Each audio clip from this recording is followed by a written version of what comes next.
Kuya, good morning po. Tracts po, babasahin po ito. Tungkol po ito sa Panginoon.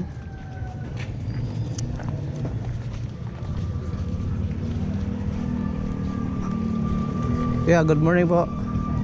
Tungkol po ito sa Panginoon. Tracts, wala pong bayad ito. Literature, mga brochure, ganon. Kuya, kayo po. Kayo po kuya. Brochure, mga literature. Tungkol po ito sa Panginoon. Basahin niyo po kuya.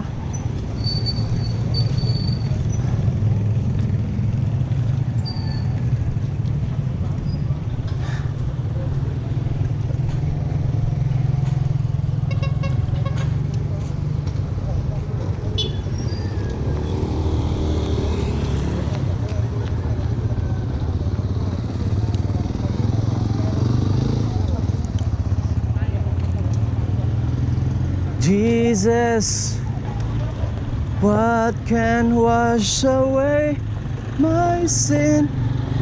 Nothing but the blood of Jesus.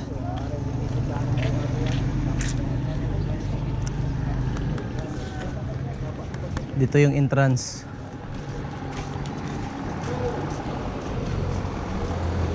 Ito yung entrance. Magandang umaga po sa inyo mga kaibigan. Sinasabi po ng Bible, for the wages of sin is death, but the gift of God is eternal life through Jesus Christ our Lord. So for the wages of sin is death. Yun po yung kabayaran ng kasalanan ay kamatayan. Mga kaibigan, sinasabi po ng Bible na lahat ng tao ay nagkasala. Lahat ng tao ay tumalikod sa Diyos. Kaya today mga kaibigan, kayo ay tinatawagan ng Diyos na magsisi sa kasalanan dahil lumayo kayo sa Diyos mga kaibigan. God is calling all men everywhere na magsisi sa kasalanan because Jesus is coming soon. Mga kaibigan, tayo po dito ay lahat ay mamamatay. Huwag po kayong matakot dahil lahat po tayo ay mamamatay.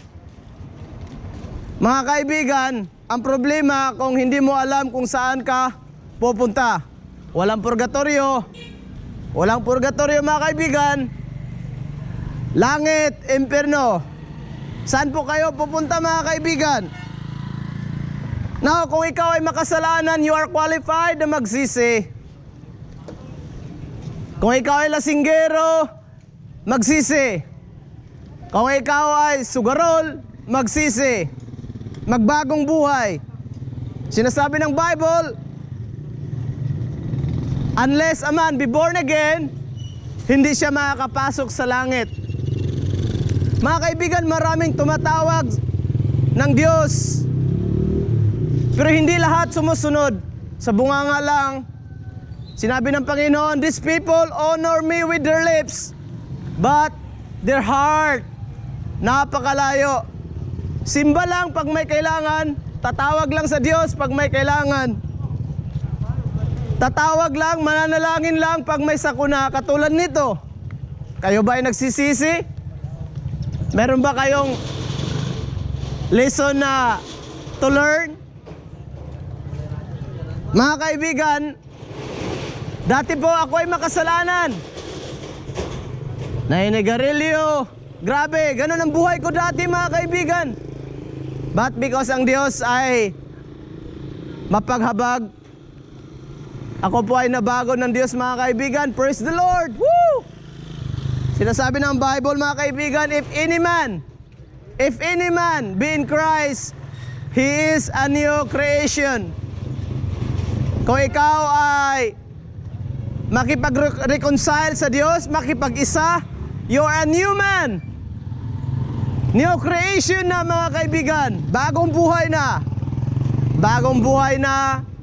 Wala nang sigarilyo, wala nang beer, wala nang emperador, wala nang pambababae. Wala na. Bago na ang vocabulary, hindi na nagmumura. Praise the Lord na. Amen. Pag nagalit, hindi na nagmumura. Kay bagong buhay. Yan ang tinatawag, bagong buhay. Hindi na magsamba sa Diyos-Diyosan. Nagagalit po talaga ang Diyos, mga kaibigan. Kaya may mga suko na. Kaya nagdudulot. Alam niyo, mga kaibigan, ang kasalanan, grabe! Grabe, mapapahama ka. Dadalhin ka niya sa impyerno dahil gusto ng demonyo na dalhin ka, isama ka niya sa impyerno. But sinasabi ng Bible, God is not willing na bawat isa sa inyo pupunta sa impyerno. No. God is not willing. Gusto ng Diyos na ikaw ay masama doon sa langit at magpuri day and night. Mga kaibigan, sa impyerno, day and night, forever. Sisigaw ka doon na ang init. Walang alak doon, walang tubig doon. There will be gnashing of teeth. Araw-araw ka, sisigaw ka doon. Ah! Ang init! Ang init! Impyerno! Day and night! Mga kaibigan, hindi ito biro-biro, joke. Nakakasalalay sa iyo, mga kaibigan, yung buhay mo. Ang buhay mo, mga kaibigan, baguhin na! Jesus will come!